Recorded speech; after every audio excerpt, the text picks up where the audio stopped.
வணக்கம். நான் ஸ்ரீரங்கம் ரவி உங்களோட பேசிகிட்ருக்கேன்.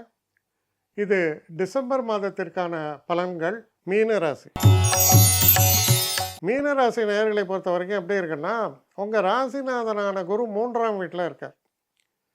3ஆம் வீட்டில் குரு இருந்தால் நல்ல அறிவு, நல்ல பெரிய பெரிய விஷயங்கள். ஆனால் கிட்டி முட்டி என்ன மனசில் நினைப்போறோன்னா, இதெல்லாம் நமக்கு இல்லை, எல்லாம் நினச்சா நன்னா தான் இருக்குது, ஆனால் நம்ம வசமாகாத. சரி, கொஞ்சம் முயற்சியுடையார் இகழ்ச்சியுடையார்னு யாராவது சொன்னான்னா, போட என்ன கஷ்டப்பட சொல்கிறியா அப்படின்னு பேசியிருந்த நீங்கள் கொஞ்சம் நிலை மாறும். என்ன காரணம்? இந்த மாதம் முழுக்க சுக்கிரன் 11ஆம் வீட்டில் இருக்கார், அப்புறம் செவ்வாய் 5ஆம் வீட்டில் இருக்கார். செவ்வாய் எப்போவுமே 5ஆம் வீடுன்னு சொன்னால் திரிகோணஸ்தானம். 2 கூடையவன் 5இல் இருக்கான். அப்போது புது ஐடியாஸ் வரும். நான் 10 ரூபா சம்பாதிச்சேன், இந்த 10 நான் 100 ஆக்குவது எப்படி அப்படிங்கிறதுக்கான ஐடியாஸாவது வரும். அப்போது அதுக்கான வழி தென்படும். அப்போ அந்த வழியை செயல்படுத்தலாமான்னு இறங்கலாம். 2வது விஷயம், புதுசாக தொழில் ஆரம்பிக்கணுன்ற எண்ணங்கள்லாம் இருக்கவங்களுக்கு இந்த புத்தாண்டில் நான் புதிய தொழில் தொடங்குகிறேன், எப்படி பார்த்தாலும் சிறப்பு, தை மாதம் அப்படின்னு சொல்லுவாங்க. தை மாதங்கிறது சூரியனுடைய வளர்பிறை உத்தராயணம். ஸோ உத்தராயணத்தில் நான் புதுசாக ஒன்று தொடங்க போகிறேன். சரி, 2வது உத்தராயணத்தில் புது வீட்டுக்கு குடி போகிறேன், இடமாற்றம் பண்ண போகிறேன். இந்த மாதிரியான சிந்தனை ஓட்டங்கள் அதிகமாக இருக்கும் உங்களுக்கு இப்போ. அப்போது என்னால் முடியாது, எனக்கு இதெல்லாம் நல்லா இருக்குது தெரியும், ஆனால் என்னால் முடியாது அப்படின்ற ஒரு நிலை மாறி, இதற்கு நான் ஆசைப்பட்டாலும் அதை அடைவதற்கான வழிகள் இப்போ எனக்கு தென்படுறது அப்படிங்கிற உற்சாகம் உங்களுக்கு வர ஆரம்பிக்கிறது. அப்போது ஏன் குரு வந்து 3ல் 4க்கு போகிறார். 2வது பார்த்திங்கன்னா பெரிய மிராக்கிள்ஸே நடக்கும் உங்களுக்கு. ஏன்னா எல்லா கிரகங்களும் வந்து அவங்கள்ட்ட அசம்பிள் ஆகுது. இதை பற்றி 2025 வருஷம் பிப்ரவரி மாதத்துக்கு மேலே எப்படி இருக்குன்னு நான் ரொம்ப விளக்கமாக பேசியிருக்கேன். அந்த அந்த அந்த இதையும் பாருங்கள். அப்போது அதுக்கு முன்னால் நமக்கு சில சமிக்கைகள், சில சகுனங்கள் தோற்றும். அது மனசில் உற்சாகத்தை ஏற்படுத்தும். அது போன்ற ஒரு மாதம் தான் இது. அப்போ டிசம்பர் மாதத்தில் நிறைய ஹோப்ஸ் இருக்கும். இந்த 2025 பிரமாதமாக நான் வரவேற்க போகிறேன் அப்படிங்கிற ஹோப்ஸ் உங்களுக்கு நிறைய வரும்.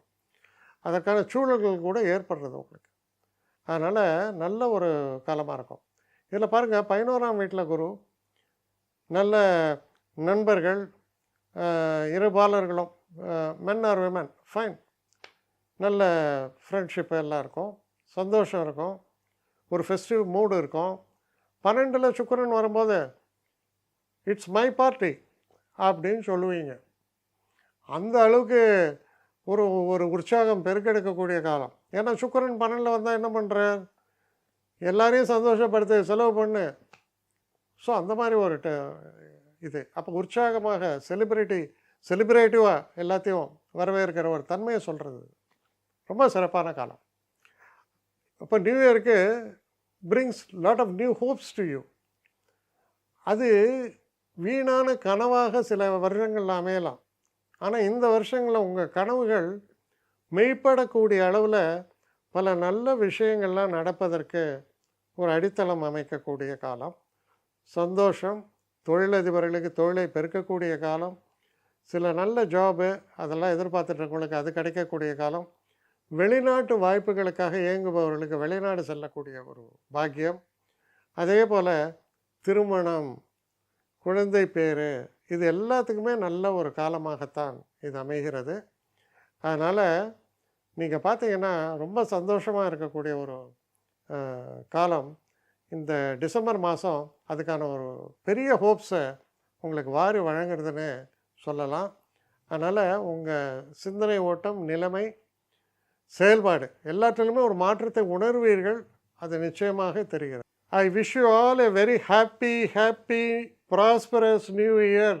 ஹாப்பி 2025. இது ஏகப்பட்ட புதிய ஹோப்ஸு, புதிய சிந்தனைகள், வாழ்க்கையில் வந்த சந்தோஷங்கள் அனைத்து நேயர்கள் வாழ்க்கையிலும் பெருகட்டும் என்று எல்லாம் வல்ல இறைவனை வேண்டி என்னுடைய வாழ்த்துக்களையும் தெரிவித்துக் கொள்கிறேன். வணக்கம். ஸ்ரீரங்கம் ரவி. என்னை காண்டாக்ட் பண்ணணும்னு நிறைய பேர் நினைக்கிறீங்க. தயவு செஞ்சு என்னை காண்டாக்ட் பண்ணுறதுக்கு ஒரு மெயில் அனுப்புங்க. srirangamravi1@gmail.com. இது ஸ்க்ரீனில் பார்க்கலாம், இது அப்பியர் ஆகும். இந்த மெயிலுக்கு எனக்கு அனுப்புங்க. எனக்கு நிறைய பேர் அனுப்புகிறீங்க, நான் ஒருத்தன் தான் அதை பார்க்குறேன், செய்கிறேன். ஏன்னா இது வேகமாக செய்யலாம் முடியாது. ஒரு நாளைக்கு ஒரு 3 பேர் பார்ப்போம், 4 பேர் பார்க்குறோம். அதனால் கொஞ்சம் டிலே ஆகுது. கட்டண சேவை தான். இந்த கட்டணத்தை செலுத்திய பின்பும் கிட்டத்தட்ட ஒரு 5-6 நாள் ஆகும். சில பேர் நினைக்கலாம் கட்டணத்தை செலுத்தின உடனே அடுத்த நாளே பார்க்கணுன்ட்டு. அப்படி என்னால் முடியல. கொஞ்சம் பொறுமையும் நிதானமும் தேவையும் இருப்பவர்கள் நிச்சயமாக காண்டாக்ட் பண்ணுங்கள். என்னுடைய பெஸ்ட்டு சர்வீஸு உங்களுக்கு கண்டிப்பாக உண்டு. வணக்கம்.